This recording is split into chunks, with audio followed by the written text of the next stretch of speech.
లకు ఏ విధంగా మేలు చేయాలనో ప్రయత్నం చేయాలి తప్ప మేము అడ్డుకుంటాం, మేము అడ్డం బండుకుంటాం, నేను నిన్ను ముందుకే పోనీ అని అంటే ఎట్లా మీరు ఒక్కసారి చెప్పండి. పోనీ అని అంటే మీ సోదరుడు ఊరుకుంటాడా? మీకు తెలియదా? అడ్డం బండుకుంటే ఆగుతామా?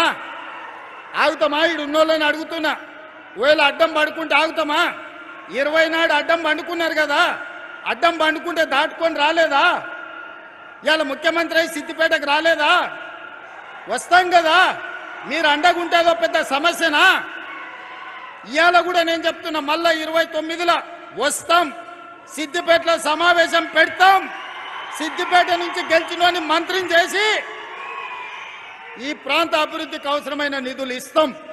ఆ నిధులలో మా వాట మేం తెచ్చుకుంటాం. మోడీ గారిని అడిగేది ఉంటే మోడీ గారిని అడుగుతాం. అదృష్టం బాగుండి రఘునందన్ రావు గారు పెద్ద పొజిషన్లు ఉంటే ఆయన సహకారం కూడా తీసుకుంటాం. ఎన్నికలు వచ్చినప్పుడు చేసే పని ఎన్నికలప్పుడు చేస్తాం, ఓడగొట్టాల్సిన పని ఓడగొట్టేటందుకు చేస్తాం. ఒకవేళ మీరు అభిమానించి గెలిపిస్తే పెద్ద కుర్చీ వస్తే మన రాష్ట్రానికి నిధులు తెస్తాం. నాకెందుకే సిగ్గు బేసిజము? నేను రైతు పిల్లగాని ఊరు నుంచి వచ్చిన, కష్టపడి వచ్చిన, వ్యవసాయం అంటే తెలుసు. ఏ చెట్టుకి ఏ పురుగు పడుతుంది, ఏ పురుగు పడితే ఏ మందు కొట్టాలనో తెలిసినోని, తెలియకుండానే ఇంత దూరం వచ్చినా.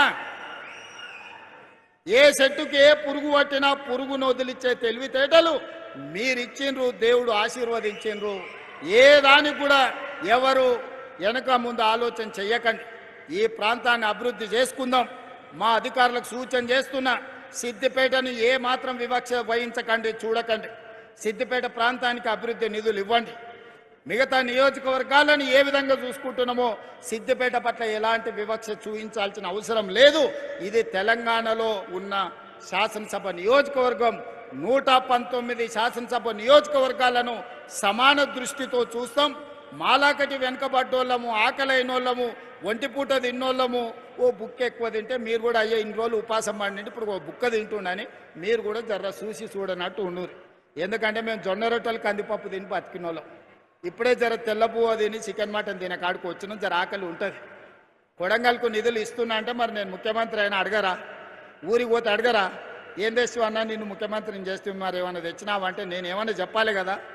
పిల్లగాడు దుబాయ్ పోతాడు పని చేయనికి, అమ్మనాయనం చూడడానికి వస్తే ఏమన్నా బట్టలు, అన్నదమ్ములకు బట్టలు అద్దాలు తెచ్చిండు అని చూడరా? చూడరా మీరు అందరూ?